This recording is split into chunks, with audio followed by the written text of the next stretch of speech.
in that world of the top 5%, let's say, what's got your attention now? Like, there's NMN. I mentioned to you Ian Mitchell from Wizard Sciences. He's got this product with carbon 60 that seems fascinating. It extended the life of rats. So that's a start. But what's got your attention at the moment? And then what are you using, mate? Do you mind? Yeah, I mean, I think maybe we should start with kind of what I am doing myself, right? Yeah, Because, go on.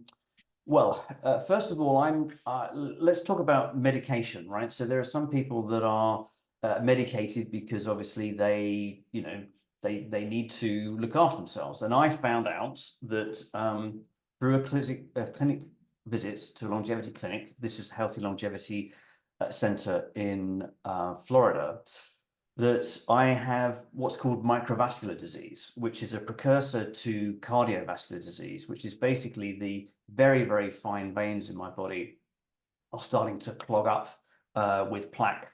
And the good news is that actually it's reversible. So I had a visit in April 2023 where I got the news. They put me on a VO2 max system, which obviously identified all of these underlying traits of my cardiovascular system. And good news is I went back in November and I've been able to reverse this. So as part of that, I have a statin now. They recommended me to take vitamin B12 and they recommended me to take beetroot powder, 3 teaspoonfuls. Yeah. Because of the nitrates, the vasodilation? I would imagine so. And I think that this is where you're going to start outing me as a sales and marketing guy, not a clinician, right?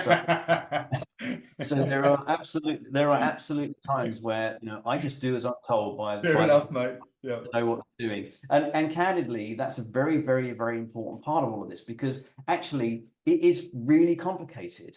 Yeah, and we're all individuals. So if I was to say to you, great, what you need to do some form of, NR booster, CoQ10, omega-3. Well, that's great, but actually there are some basics that are good for everybody, but there are some that are actually specific to me. Yeah. So at the end of the day, I think that I'll tell you what I'm doing, but really, you need to experiment with yourself. And really, if you can, you need to base it on data. And I've mentioned earlier that we're bringing out our test and app.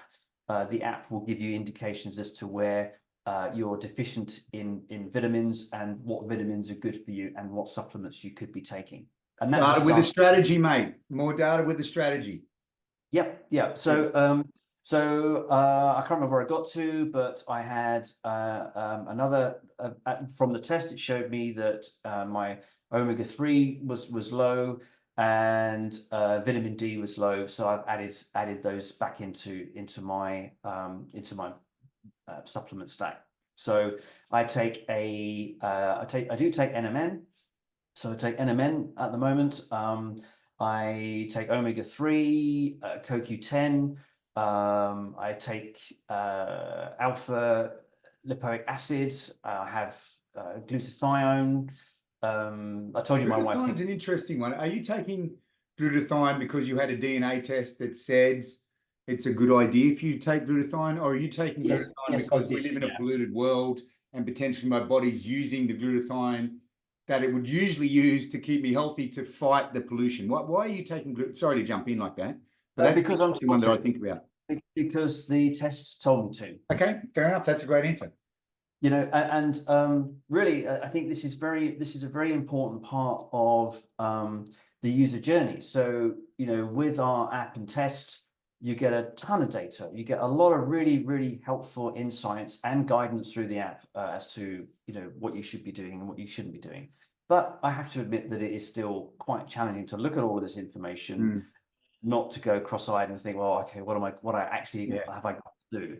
So one of the things that we are looking to do during the course of this year is to build an international network, because this is an international network of practitioners and experts in longevity that can be a bolt-on product to people that buy our app and test, so that they can actually access a clinician for 30 minutes that can have access to their results and give them better guidance on a one-to-one basis as to what they should be doing. And really, I guess that what I'm trying to do with the way that we're approaching it is we're trying to build a easy access, low cost, an international platform for people that are not in the 1% to be able to manage their own health and longevity. That's And super. that's Yeah, kind of what we're doing. yeah, that's super powerful, isn't it? And you know what? If I was to condense what I've taken away from your response to my question, the romantic question, it's actually to get testing, because we're all bespoke individuals, and you know, on this platform sometimes I hesitate when you hand out information for the greater people, but I really appreciate that answer, Phil. And you know what I would lean towards then is to, instead of saying what, can I ask you who in this space? You know, everybody's heard of David Sinclair, I'm assuming, that's listening to this podcast. Australian bloke, done well for himself. Then Aubrey de Grey. There's so many. First time I spoke with David, when Brits go to America for a long time of their career, they start to sound a bit Australian, but David started to sound a bit British. The first time I spoke to him, and he was very amused. I said, "Oh yeah, you know, you do sound. I know you're Australian, but you do sound like a Brit." It's quite interesting. He seems to be a very intense, interesting character. So in that space. So actually, I'd like to reiterate one more thing on the testing. So, you know, maybe I, like you, spend a lot of time thinking about how to look after myself. It's my industry. Essentially, my body's my job. The healthier I am, the more effective I can be with the people that pay me to hang out with them. And also, you know, we've got 70 staff at Joint Dynamics, so it's really important that I look after myself. And I spend an enormous amount of time. I love it. It's a passion. Trying to look after myself and playing around. But recently, actually, we organized a collaboration with a company called Circle X, and they do blood testing. And essentially, a few of us said, "Yeah, let's get our blood taken." Anyway, from that, like I feel I'm in good health. I still lifting heavy weights. You know, I'm, by all reports, outside looking in, I'm doing pretty well. But something came up for me on the side of hypothyroidism, and then I looked at the symptoms of hypothyroidism, and I wasn't really experiencing them yet, was the undercurrent that the awareness was for me. So then I got some advice and I did some further testing, and the further testing revealed that I'm iodine deficient, and it's okay for me to take supplemental iodine because the testing showed that as well. So that was a really powerful moment for me, because I look after myself as well as most people, like in the top 5%. It's my industry. I move a lot. I eat well. It's my passion. But still, I was heading towards hypothyroidism, which, you know, low energy, baldness, low libido, all this stuff, thankfully, that I wasn't experiencing yet. But the testing, getting in just by luck, the universe just gave me a little pat on the back and said, "Hey, meet these people. They do testing." And it was so powerful for me, because I've never done any testing. You know, I'm 50 and I just think I'm fine. But it was the biggest aha moment for me in this space of health, wellness, longevity, and performance. So I think having an app like what you're saying, to make it accessible to everyone, and then if people can get their bloods done, is the good, better, best scenario as well. And exactly. That really is an informed choice for your supplementation. Yeah, that's absolutely right. And yeah, similar situation, again, bringing my wife into our N of 2 discussion. She was saying, well, you know, you're doing all this stuff, you know, maybe I should just go and get an MOT, which is the MOT is the sort of car system in the UK to make sure your car doesn't fall apart. She went to the doctor for an MOT, and they found out that she's got excessively high cholesterol.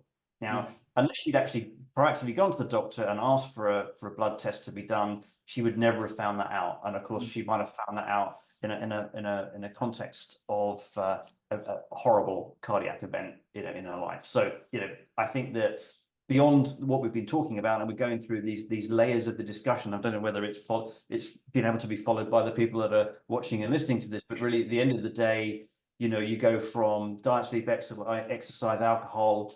You then look at what obviously you can do in terms of your testing and your own personal supplementation.